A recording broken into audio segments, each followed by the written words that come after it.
My name is Karen Bianchini Taylor. I grew up here in Point Reyes Station. My parents moved here when I was 1 year old. Both my parents had come from a dairy background. We were conventional dairy. My mom basically ran all of the bookwork. She was an accountant by trade. My father did most of the outside work. Unfortunately, in 1984, my father died of cancer. And at that time, my mom didn't really want to uproot my sister and I from the community and all the things that we had gotten to know and love about living here and doing what we did there on the dairy. So she decided to stick it out and run the dairy herself. End of 2005, she was contemplating what her next move in life was, and a dairy is a 24/7 business. She was a little tired of that. The time my husband and I lived in the East Bay, we had 2 small children. My husband worked for corporate General Electric. I had been a teacher, and I was ready for a change in my life as well.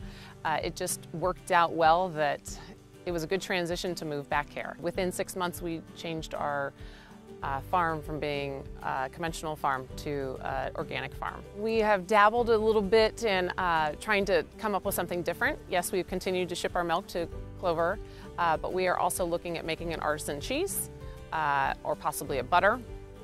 At this point, we've only done research and development, but we have a couple years into that, and we're trying to really establish what is the best for our animals and our situation on our piece of land. We talk a lot about sustainability, and part of sustainability is also being profitable.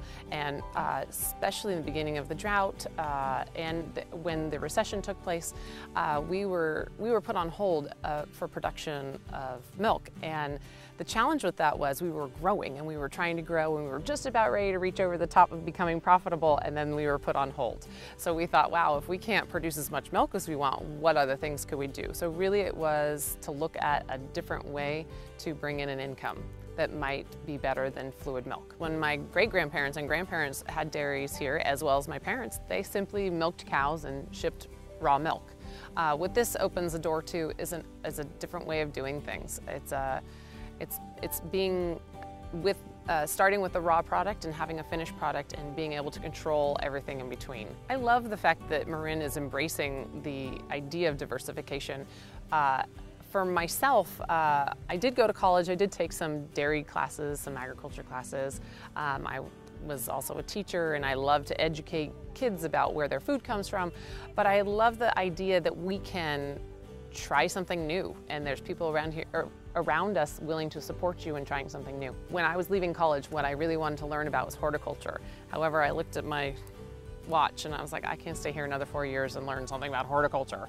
But since we've been back here at the ranch, I have just dabbled in it here and there, and I've hooked up with a local nursery and have grown a lot of greens for them because I have the space. And so it's something I do as a hobby on the side, but this is an area that allows me to do it, and they love it. They love the idea that it is something grown local.